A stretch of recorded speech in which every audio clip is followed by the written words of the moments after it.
Anil ji, okay, देखिए आपके नेता राकेश टिकैत का भी एक बड़ा बयान मैं सुनाना चाहता हूं, फिर जाऊंगा अपने दूसरे पैनलिस्ट के पास। राकेश टिकैत ने एक बड़ी बात कह दी है। राकेश टिकैत ने आज टीवी 9 भारतवर्ष से बात करते हुए कही कि 10 महीने क्या 10 साल तक आंदोलन चलेगा। किसानों को दिल्ली आए 10 महीने हो गया है, अभी नहीं तो 5-7 साल में सरकार मान जाएगी, ये कह रहे राकेश टिकैत। और जब सरकार नहीं समझेगी तब तक आंदोलन चलेगा। तो राकेश टिकैत ने तो साफ कह दिया है कि यहां किसान मानने वाले नहीं जब तक उनकी मांगे पूरी नहीं होंगी। 10 साल तक वो आंदोलन करने को तैयार हैं। तो क्या ये डेडलॉक अब 10 साल तक चलेगा? ये सवाल पूछेंगे, लेकिन सुनिए पहले उन्होंने क्या कहा। ये 10 साल भी चलेगा और नहीं मानने की सरकार मान जाएगी, 5-7 साल में मान जाएगी। सरकार ने क्या को पट्टा लिखवा कहा रही।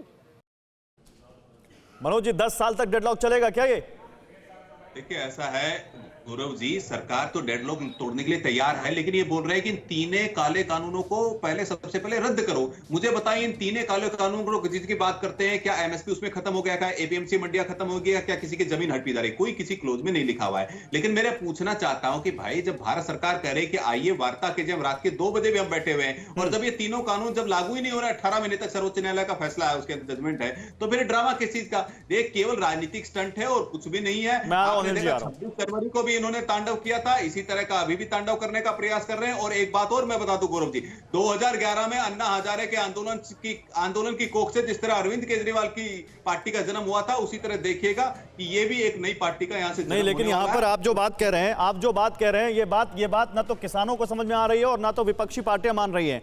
तो ये क्यों ना माने यहां पर लोंधे? नहीं, मैं आ रहा हूं कांग्रेस पार्टी से जो हमारे साथ लोंधे जी, मैं उनसे पूछ लेता हूं। लोंधे जी, ये क्यों ना माने कि आपके यहां पर अपने पॉलिटिकल मोटिव है, आप सीधे बीजेपी को तो यहां पर चुनौती नहीं दे पा रहे, तब आपको लग रहा है किसान आंदोलन एक अच्छा जरिया हो सकता है बीजेपी को घेरने का? गौरव जी, ये आपका नैरेटिव है, ये मीडिया का नैरेटिव नहीं, सवाल है मेरा, आप जवाब दीजिए इसका। सवाल है, नैरेटिव नहीं है। तो नैरेटिव बता रहा हूं ना, नैरेटिव ये सेट किया है अपने 7 साल में। मैं आपको बताता हूं सच्चाई क्या है। कांग्रेस ने राजस्थान जीता, मध्य प्रदेश जीता, कर्नाटक जीता, गोवा जीता था, महाराष्ट्र में कांग्रेस की सरकार है, कांग्रेस ने छत्तीसगढ़ में 2/3 से बनाया। आज 5 से 6 स्टेट छोड़कर बीजेपी के पास कोई सत्ता नहीं। लेकिन आप इस तरह से बताते हो लोगों को, इस तरह से कि नहीं, सारा देश जो है वो बीजेपी के अंदर में है।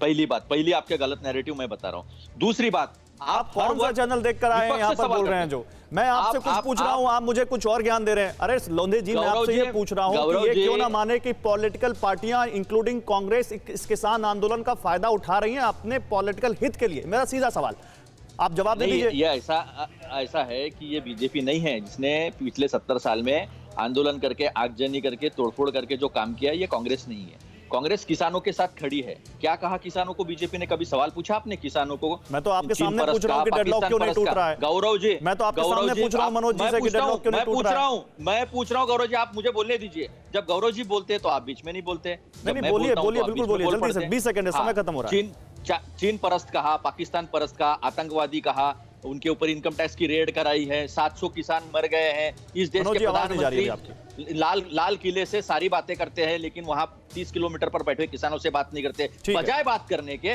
वहां पर कील ठोकते हैं, वहां दीवारें खड़े करते हैं। यहाँ पर हल निकलता है, लेकिन एक बात है कि आज भारत बंद जो देखने को मिल रहा है, वहां से एक बार फिर वही तस्वीरें आ रही हैं जहां पर लोगों को दिक्कतें हो रही हैं और हिंसा हो रही है। वो तो कहीं से जायज नहीं ठहराया जा सकता। अड़ी सोमवार से शुक्रवार शाम 6 बजे सिर्फ TV9 भारतवर्ष पर।